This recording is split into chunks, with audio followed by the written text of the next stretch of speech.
Thank you for joining me for our Christian assembly today.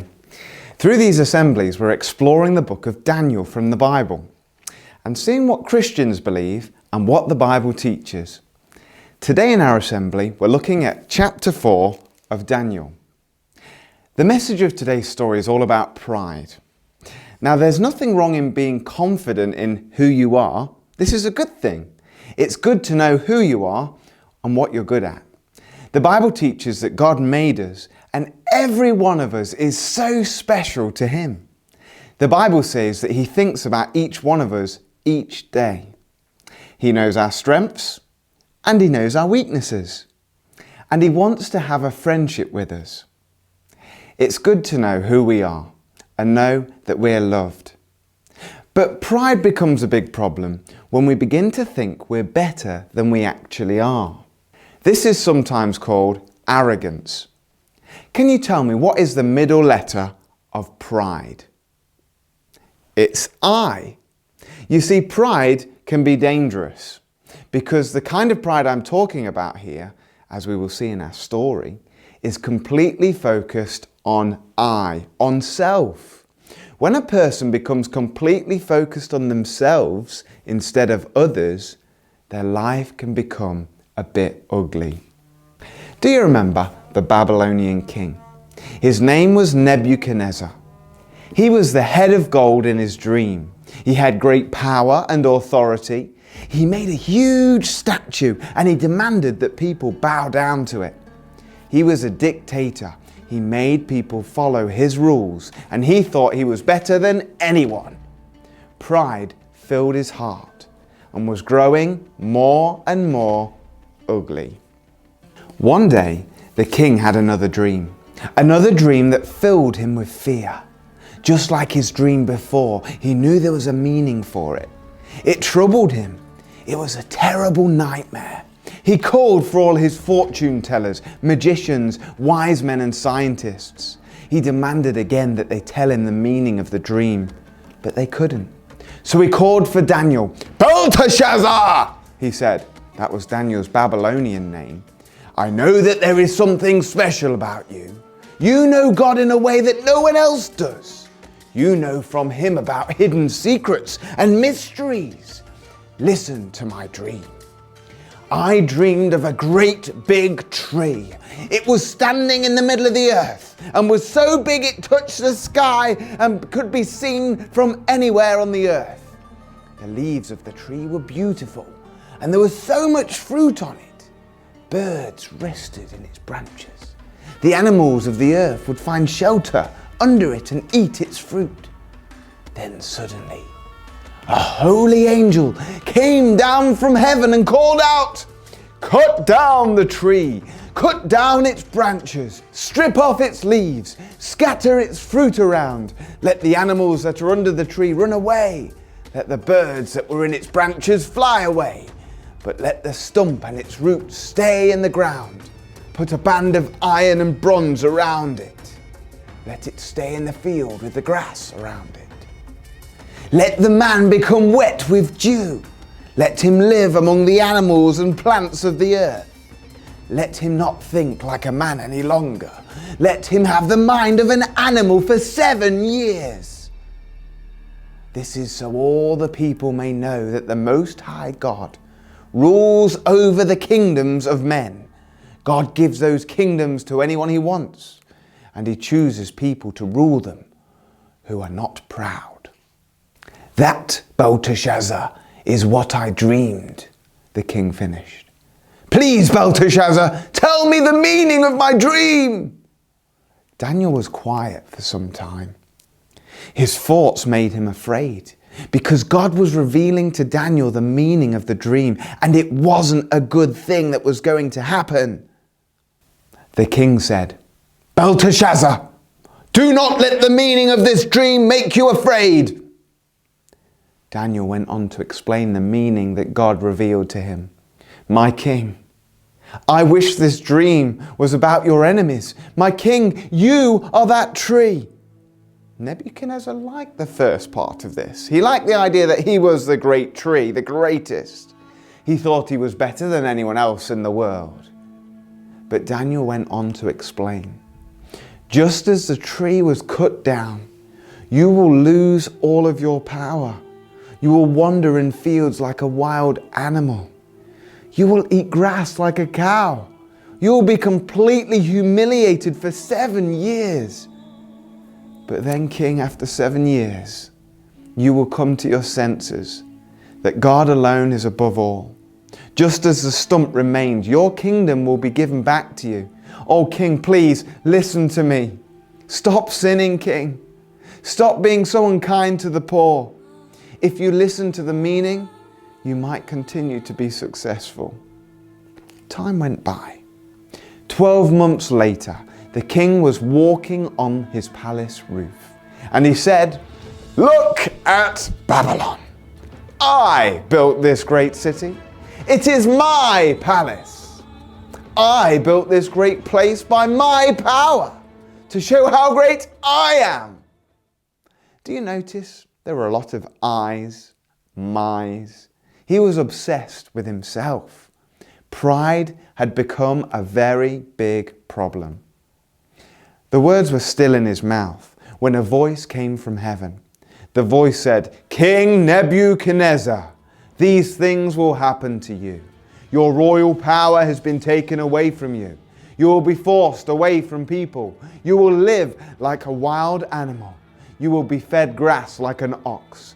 7 years will pass before you learn this lesson. The Most High God rules over the kingdoms of men, and the Most High God gives those kingdoms to anyone he wants." Nebuchadnezzar was then forced to go away from people. He went mad, and he began eating grass like an ox. He lived outside in the fields. His hair grew long like feathers of an eagle, and his nails grew long like claws of a bird.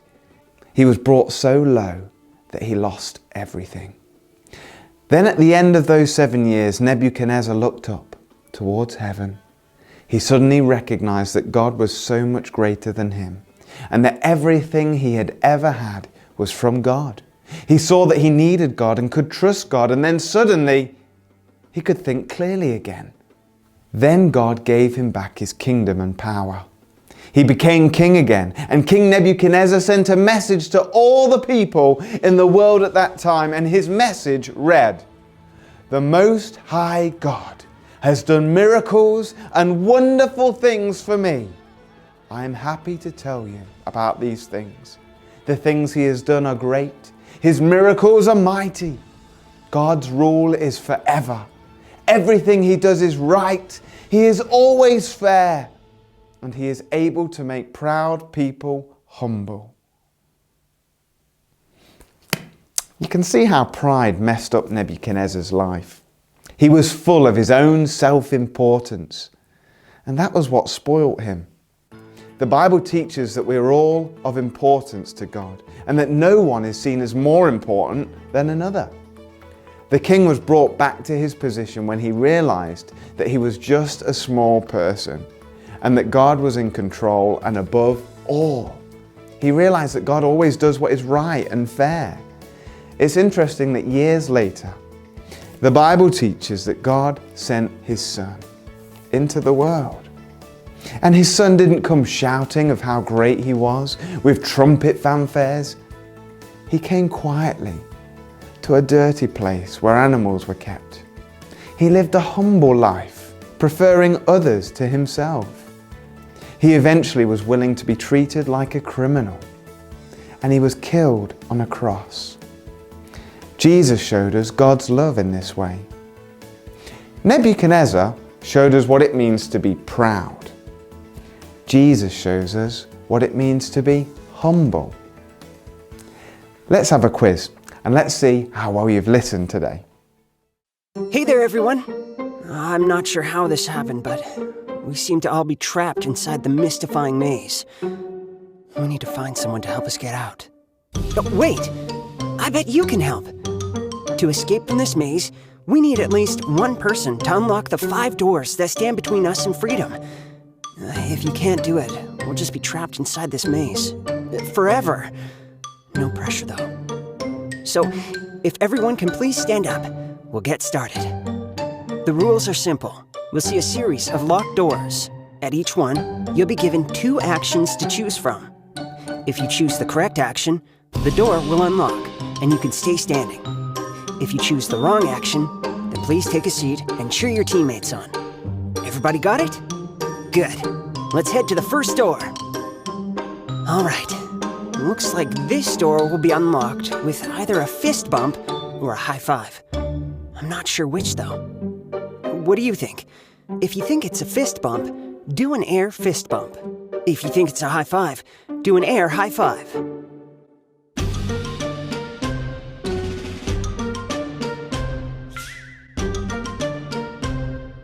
Time's up. Looks like this was a fist bump lock. If you did a fist bump, come with me to the next door. If you did a high five, have a seat.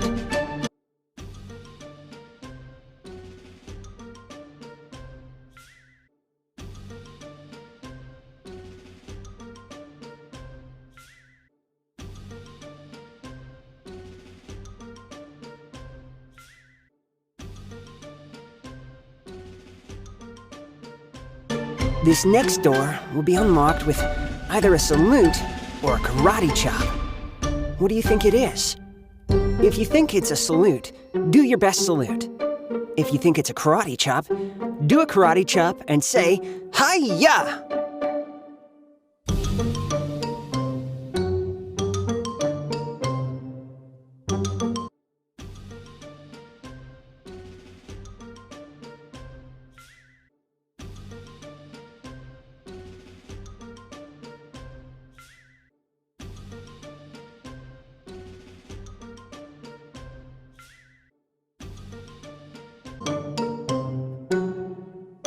Time's up!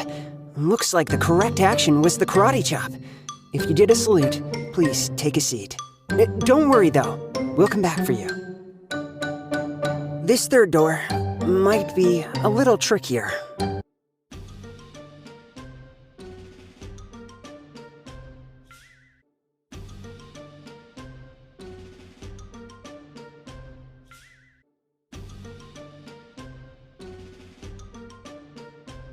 I think it will take jumping jacks or jogging in place to unlock it. What do you think? Make your choice now.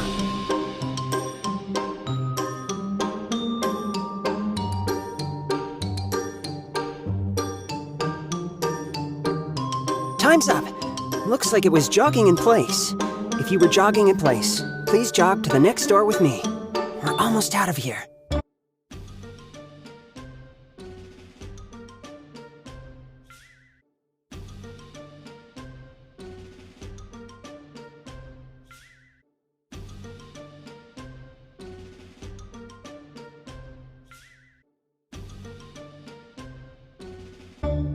I think to unlock this door, you either need to stretch your hands above your head as high as you can or touch your toes.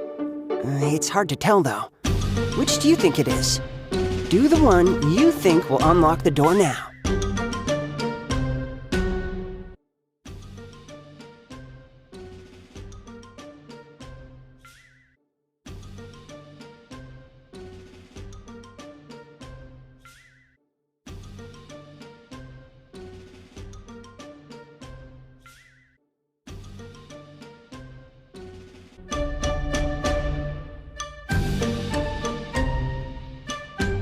Time's up.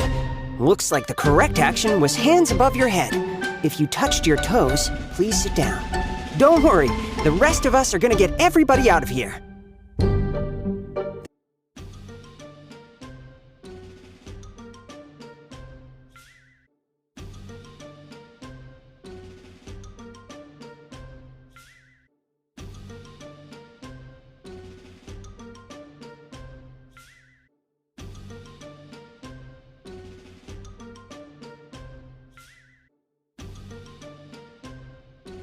This last door will be unlocked either by spinning in a circle or dancing as fast as you can.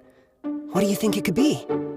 Do the one you think will help us escape now.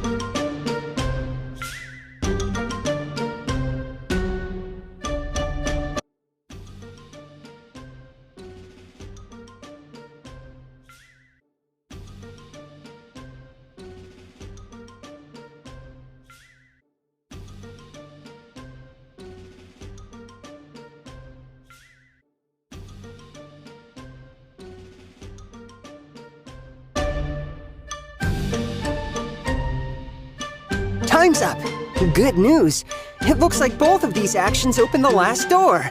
Great job, everybody. We escaped from the mystifying maze.